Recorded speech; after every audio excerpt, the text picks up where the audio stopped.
Rare Character has been taking over the whiskey market, and today we're going to figure out if they're worth all that hype.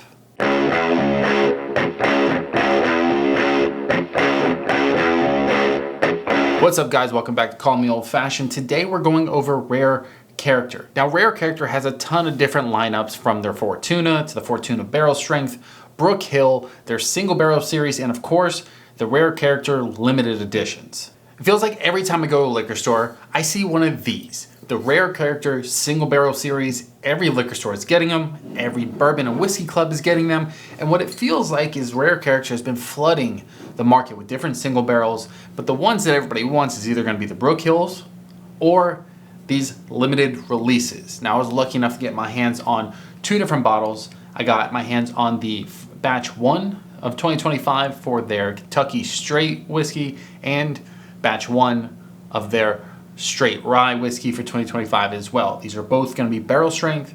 I'm going to dive into both of these bottles, see what the hype is, because I hear a lot. I hear a lot of these bottles, and you don't really see them in stores. They're almost like a myth. It's like a myth that you hear about it. You see it online. You see people reviewing it here and there, but there's not a lot of it on YouTube for their limited releases. Now, one thing that's caught my eye, I'm big into art, and both of these bottles have some really sick art into it. Now, disclaimer, I don't want to claim that I know everything about Rare Character, because apparently there's a lot of like secrets, little Morse code going through the bottles when it comes to the different colorings, the wax on the bottles, all that stuff. Apparently the whiskeys, if it's a whiskey, not a bourbon or a rye, it's going to have some kind of boat feature going on with the art. And of course, if it's a rye, it has some kind of like an area in the world, like this is like the Arch in Arizona. They have some kind of theme going with that. And apparently the bourbon is an animal. I think it's a fox. I don't have the bourbon, but you get my point. I know the wax means something as well. I just don't know the answer, so I don't want to give you something I don't know of. But the one thing that I think everybody can unanimously say is that these bottles are extremely hard to open. So I'm going to go ahead and open it. If it takes too long, I'm just going to cut it. If it doesn't, enjoy the struggle. Ugh. This thing had like Gorilla Glue on this thing, but we got it open. Actually, it wasn't difficult. That one had like a little tab. This one's got like an even smaller one. The single barrel, if you really want to see the struggle, go watch that live stream. But this has now been opened. We're going to start with the whiskey, and then we're going to dive into the rye. I feel like that's only fair. Now, to give you guys a little context behind this bottle, it's going to be Kentucky Straight Whiskey, the batch 1 2025 release. This is bottle number 1950 out of 2600. This is coming in at 133 proof. You couldn't dial it up any better for me for proof wise. I love me a high proof bottle. For me, that makes it to where it's going to be something I don't probably drink every day, but if it's good enough, it might be one of those special pours. Now again, Rare Character is one of those like non-distilling partners that are just trying to become like the best blenders they can possibly be. So they don't really tell you mash bills or nothing like that, or at least I haven't seen it. The only thing that I really got on this bottle is a blend of 6 to 10 year whiskey from bottles that apparently nobody can get their hands on. Or not barrels, or not bottles, barrels. You get my point. So let's go ahead and, ooh, that's how you start a little review. Let's go ahead and dive into this one. I'll let you know my thoughts on the nose. We'll dive into the palate, then the finish, and then we'll do it again with the next bottle. Right off the bat, I was expecting for 133 proof to have a lot more ethanol on it, just kind of like punch in the nose. I was ready for it, but it didn't have a lot of that, which was nice. To be honest, on the nose, it was, I don't know why, it reminded me a lot of Woodford's. It has like this chocolate cocoa note in there. Maybe that's why I love a good chocolate note, don't get me wrong. It's like chocolate, orange, a little cinnamon. It's got a little weird little twang to it that I can't really put my nose on. But overall, like, it's a solid nose. A little bit of vanilla in there as well. So far, it's got the makings of a really good whiskey. Not being a bourbon, I got a lot more oak in there than I was expecting as well. So I'm excited for the palate. So let's dive into that, and I'll let you know my thoughts.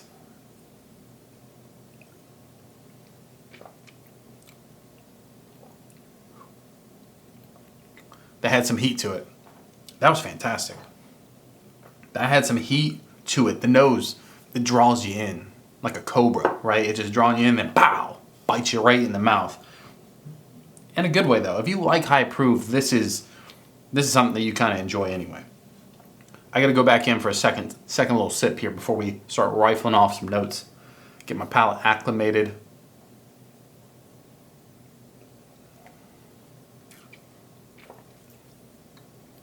That is solid.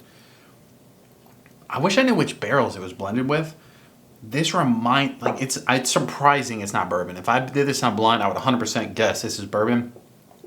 It's whiskey, but it's got a lot of like sweet oak in there, vanilla, definitely a chocolate note, which I'm a big fan of chocolate notes in my whiskey. I don't know why. Not like it overpowering, but just like nice little subtle little cocoa in there. It's got a little bit of like, I don't know. I don't want to say red fruit. It feels darker than red fruit.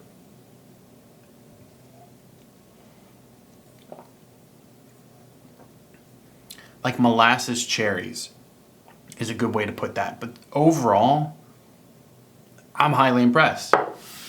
Highly impressed with that bottle. That's solid stuff. I think that is fantastic pour here. I don't think it would be something that you would just kind of rush to drink every single day. They're a little bit pricier bottles, granted. I know a lot of people give me shit by going, hey, there's an expensive bottle. I'll never be able to get my hands on it. I just want to give you guys my thoughts on rare character so when you do see it, you can make an educated decision if you think it's worth the pickup. Overall, you know, price aside, fantastic pour. I would definitely be wanting to kind of dive into the other batches. Now, this one's a later batch. They're already on the batch 2 or batch 3 of the whiskey, I believe. But batch 1, if the other batches are like this is by far a great pickup. Honestly, I know it's kind of like crazy, but I would definitely put this in an old fashioned. It would be fantastic, especially for the proof. Now let's go into the finish here, and I can give you guys kind of my final thought on this bottle.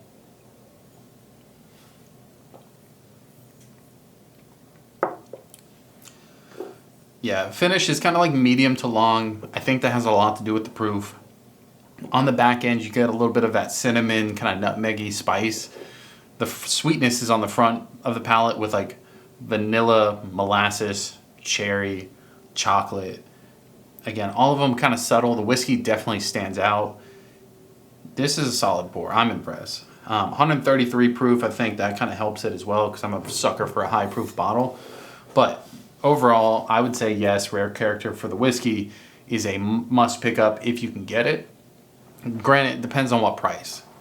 Respectfully, I don't even know what MSRP is supposed to be. Let's go ahead and dive into the next one, which is going to be the rye. Now, before I open this bottle and struggle on this one, just give you a quick breakdown of this one. This is going to be batch 1, 2025 release of the Straight Rye Whiskey. This is going to be bottle number 2038 of 2600. Proof on this is 123.7, or actually 0.76. A little hard to read on here. Both of these were cask strength, by the way, but for me, I'm a sucker for, oh God, I'm not gonna be able to open this. Oh God.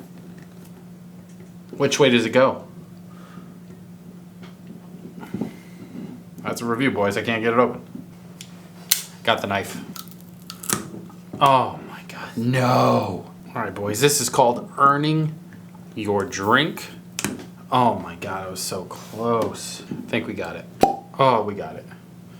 That was way more difficult than it should have been. That's what they may be known for. It's just like the toughest wax in the game. We're off topic. Let's go ahead and dive into this bottle. I'll let you know my thoughts on the nose, the palate, the finish, and hopefully the rye is just as good as that whiskey. That whiskey's still on my palate, and it is still bringing flavors as my mouth kind of acclimates to the whiskey, but I'm hoping, fingers crossed, this rye is just as good, if not even slightly better. I'm asking for too much. I know. Let's go ahead and pour it up. All right, now just to kind of like, I know most people don't care about what the color of the whiskey is, but both of them had a really nice dark caramel color to them. You know, the last thing you want to do is spend a lot of money on a bottle of whiskey and it be like, you know, like the color of Japanese whiskey. Both of them are fairly, wow, that was fantastic nose. And it caught me a little whiffed on the way. Either way, let's go ahead and dive in. Let's be professional for a second. I'll let you know what it's like. Right off the bat, it's like honey caramel with like mint, heavy mint. You guys know, like, there's like different ryes. Like, you can have like a real earthy, like herbal rye, or you can have more of like a spicy mint vibe. This one's definitely more on the spicy mint vibe, but like with some sweetness in here. This is different. Man, it's honey, mint. I think it's cinnamon, but that like mint note's pretty strong right now. I'd be curious to see what these are like as they kind of open up. But maybe like a black pepper. There's something there, a little spice action going on, not just like the typical rye. I think that's a given, right? But the nose, again, same thing. These are higher proof bottles. They're really low ethanol on the nose, even with it being a neck pour or however people want to word it. I think the ethanol is non-existent on the nose, which is really nice. So it allows you to cut through all the bullshit and really get to the whiskey notes. Now I do think I'm a little bit more prepared than last time. The whiskey caught me off guard. It had a little punch to it. I'm expecting this to have a little bit of punch to it too, now that I'm like even more prepared. So let's dive into the palate.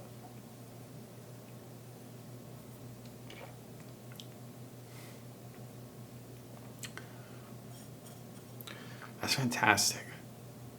I'm highly impressed. I don't even know how to do this review at this point. They're both so much better than I honestly didn't expect them to be this good. I expect them to be a little bit more hypey than actually this good. It's very rare you find bottles that look good and you're like, hey, those are a big selling point. The bottles got really great art. I believe, I don't know which one, either Pablo or Pete, I believe one of their wives make the arts for the limited bottles.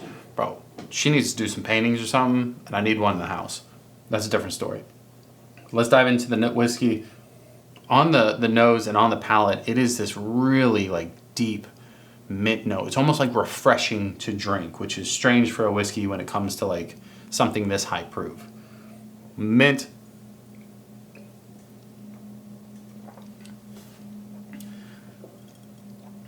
Yeah, it's like mint, honey, little vanilla, like cinnamon and pepper, like almost like a fresh cracked pepper style. On towards the mid to the back palate. There's definitely like some oak in here as well. A lot more than I would expect. I think I said the same thing for the whiskey. A lot more oak impact on these than originally anticipated. I feel like there's something else in there too. Let's go one more. I think the more prominent notes is gonna be the mint, a little bit of honey, some like vanilla, like dark caramel vibes going. Obviously the rye spice that's given, but the oak's also pretty decent in there. Not like overpowering, not like double oak vibes, but like a decent, nice little oak tannin in there. Overall, it drank really easy for 123 proof. That's a fantastic rye. That's up there for me. Like, you guys know me, I'm not like the biggest rye person in the world. JD, the single barrel proof is probably my favorite go-to. Behind that, it's the Rocket Top. I'm gonna put this probably above the Rocket Top at this point. The finish on this one, fantastic. You have kind of like that, kind of like, I don't know how to, it's a mint. It's kind of mint all over. It's like a mint spice. I feel like you just like swish your mouth with a little spearmint or something, right? And it's just kind of sitting there in your throat. It's good. I'm shocked. I am pleasantly shocked that these bottles are that good. I got the single barrel from Shores Liquor, local here to me. This one was 116 proof, and it was good. But I honestly thought this one was more of a Amberana finish. It had a lot of cinnamon, really easy to drink, still good, don't get me wrong, but these are something special. These limited releases, in my opinion, as much as I was hoping it wasn't, not worth the hype. These things, they're gonna fly off the shelves. I believe, just from like what I've seen, they make about 2,600 per batch, per bottle. So you're thinking 2,600 of the rye, 2,600 of the whiskey, and 2,600 of the bourbon on average, give or take, obviously. But they release a couple batches a year, apparently. They're up and coming, and they are taking over, in my opinion. These are fantastic bottles. I'm excited to see what they do next. Shout out to Rare Character. My hat's off to you for making a solid product. I'm gonna eat my words. I thought it was all hype. I thought it was. I thought it's fantastic art, sexy looking bottle. I thought it was good. I thought it'd be good. I didn't think it was gonna be that good. So let me know your thoughts. Have you had either one of these bottles or one of the batches? Should I pick up the bourbon? let me know. Again, if you like videos like this, make sure you like, subscribe, do all that jazz. And ladies and gentlemen, I will see you on the other side. Peace.